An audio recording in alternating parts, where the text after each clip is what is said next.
15 বছর যারা ছিলেন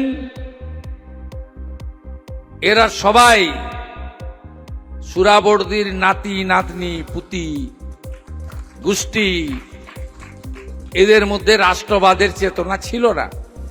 যারা খেলা হবে বলতে গিয়ে নিজেরাই মাঠের বাইরে চলে গেছেন,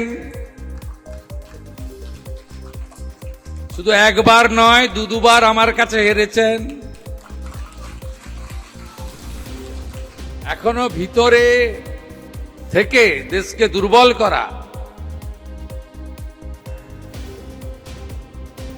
এবং সমস্ত রকম ষড়যন্ত্র করা এর শক্তি চেষ্টা করে। তিনি খুব সুকৌশলে 16ই আগস্ট খেলা হবে দিবস পালন করতেন।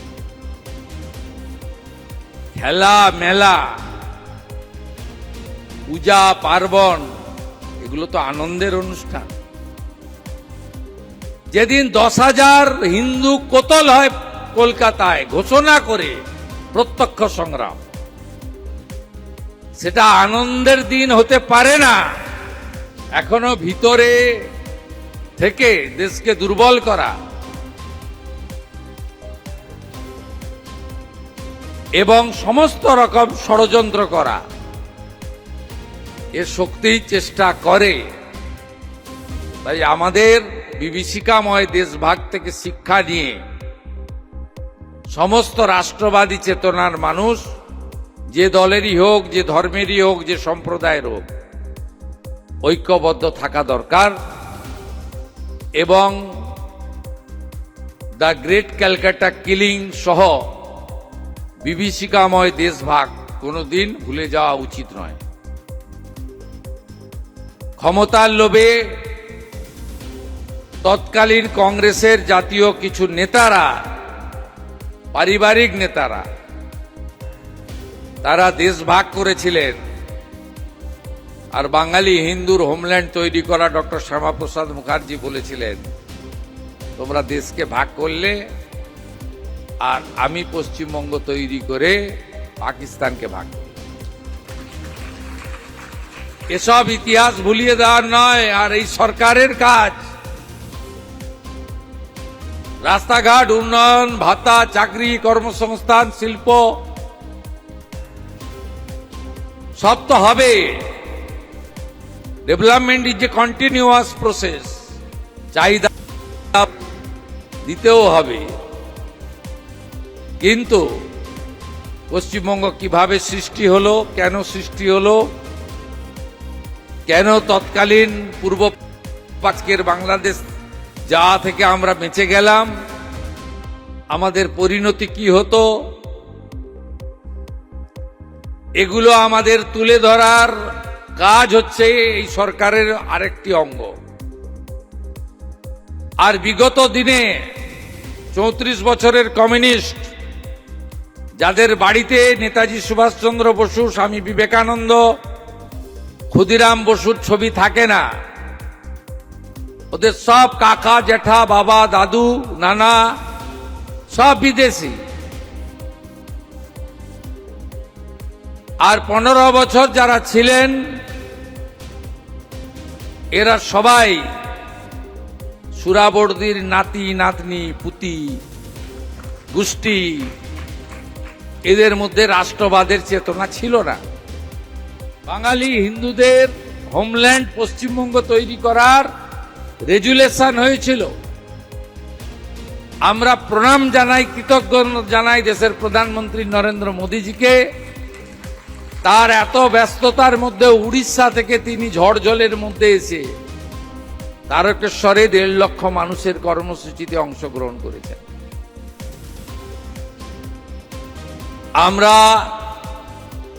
ডক্টর শ্যামাপ্রসাদ মুখার্জির 125তম জন্ম জয়ন্তী, তার 125 ফুট উঁচু মূর্তি নির্মাণের ভূমি পূজন সহ পাঠ্যপুস্তকে সিলেবাসে অন্তর্ভুক্তকরণের প্রস্তাব সহ তাকে কেন্দ্র করে বই প্রকাশ করা সহ এই ইতিহাস, সত্য ইতিহাসকে তুলে ধরার প্রয়াস নিয়েছে পশ্চিমবঙ্গ সরকার। শুধু তাই নয়, যারা খেলা হবে বলতে গিয়ে নিজেরাই মাঠের বাইরে চলে গেছেন, শুধু একবার নয় দুবার আমার কাছে হেরেছেন।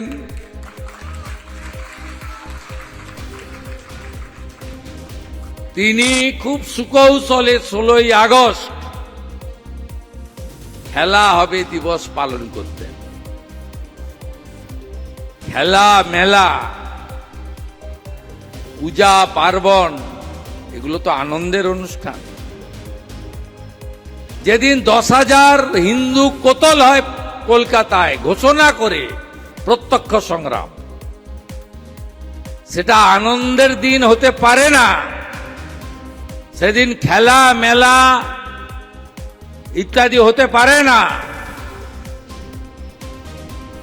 আমরা যেমন 1 বৈশাখ বাতিল করে 20 জুন করে প্রতিষ্ঠিত করেছি সত্যকে, একইভাবে খেলা হবে দিবস বাতিল করে আয়ুষ্মান দিবস পালন করছি 16ই আগস্ট।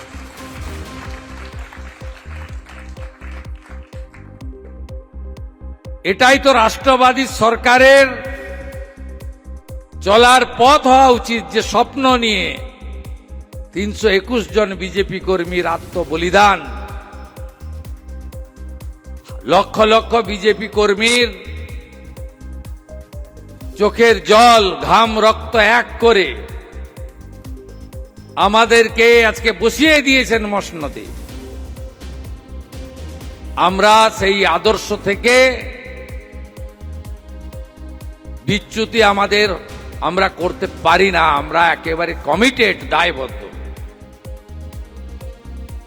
তাই 16ই আগস্ট পশ্চিমবঙ্গে আয়ুষ্মান দিবস পালন করা হবে। মূল কর্মসূচি নেতাজি ইন্ডোর স্টেডিয়ামে বিকেল 3টায়।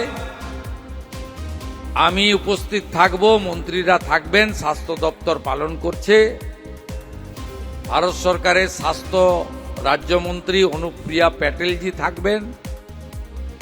ওই দিন আয়ুষ্মান ভারতের কার্ড বিতরণ শুরু হবে।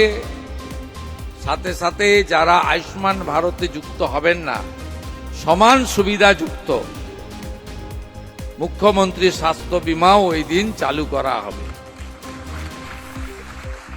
একদল হিন্দু গণহত্যা দিবসে ফুটবল ছুঁড়তেন,